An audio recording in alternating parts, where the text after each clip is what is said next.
Oh, howdy all, grab yourself a drink, it is time for some PathOfExile discussion. PathOfExile 2 news has been pretty sparse leading up to now, but that has just changed. There are a couple of teasers about this announcement that were made at a recent gaming convention in Tokyo, but Grinding Gear Games have now pulled out all of the information that they were talking about in Tokyo.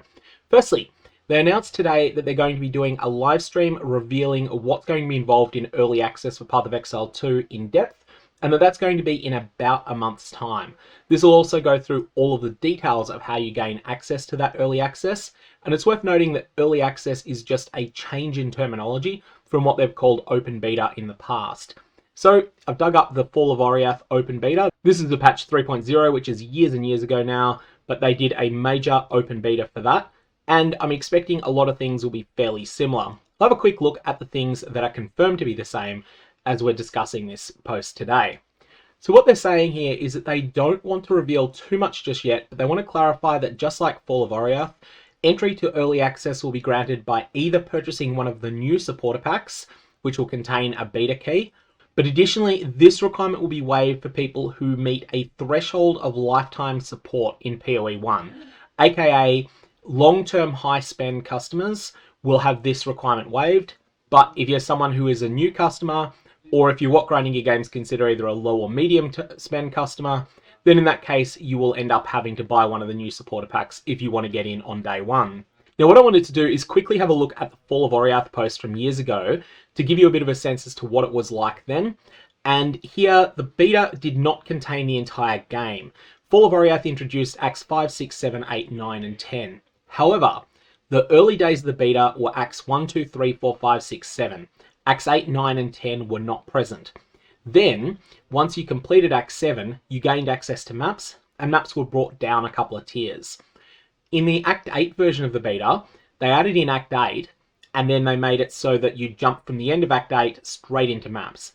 There was no Acts 9 or 10, they were never in the beta, and it wouldn't surprise me if PathOfExile 2 does something similar. There's a couple of further things that get mentioned in this post that relate to things like the Legacy League that haven't mattered for a long time now, but then there's also the question of how they selected players to enter the beta. Now, this may not be the same with PathOfExile 2, but the way that they did it for patch 2.0, so before the Fall of Oriath, they had a public beta key timer on their website that would continually give out one key every 5 minutes. So just once every 5 minutes, they would select someone at random to email and tell them, hey, congratulations, you got a key. And then at some point, I think they upped it to 5 people every 5 minutes. And then at some point, they just removed that entirely and just made it completely open. Now, with the Fall of Oriath beta, they decided that even though that was a little bit of fun for Grinding Gear Games, they thought that it wasn't the best player experience, and so they changed it to just once a day they would send out a wave of several hundred invites to the beta.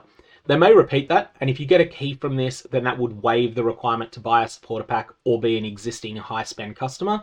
But they may also do it differently this time. This is just the historical precedent. It's not guaranteed that it will be the case. And then there were a number of other FAQ questions that were included there, some of which were important, some of which were not.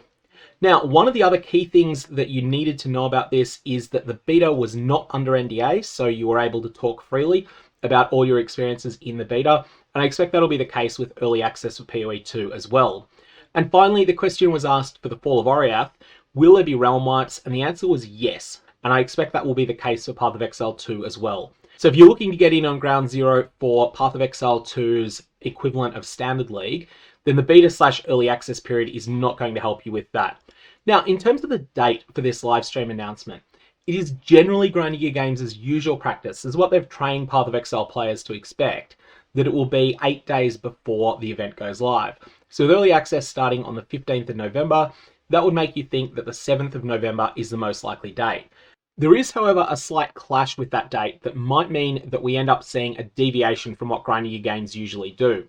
That's because about a third of the player base seem to be from the United States of America, at least judging by my YouTube analytics.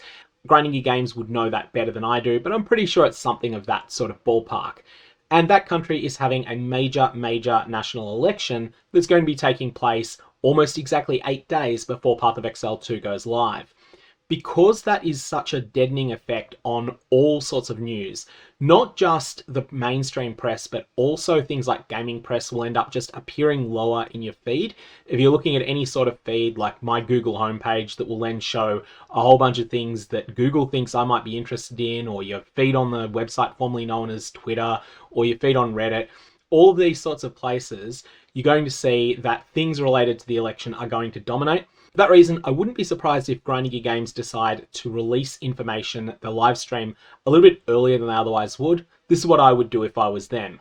Of course, they might also decide that they think that people who are interested in the game probably just want to know who's going to be America's president and don't really care that much about all of the other details. Who knows? We'll find out what they do later on. They're making that decision, not me, but I wouldn't be surprised if we see a deviation from what they've done in the past. Anyways, that's all we've got for the moment. May Volobs have interesting results, and I will definitely cover both PathOfExile 2 announcements and PathOfExile 3.26 announcements when they start being made more concrete in the future. I do think 3.26 will be a long time off though. We shall see exactly what Grinding Gear Games decide to do.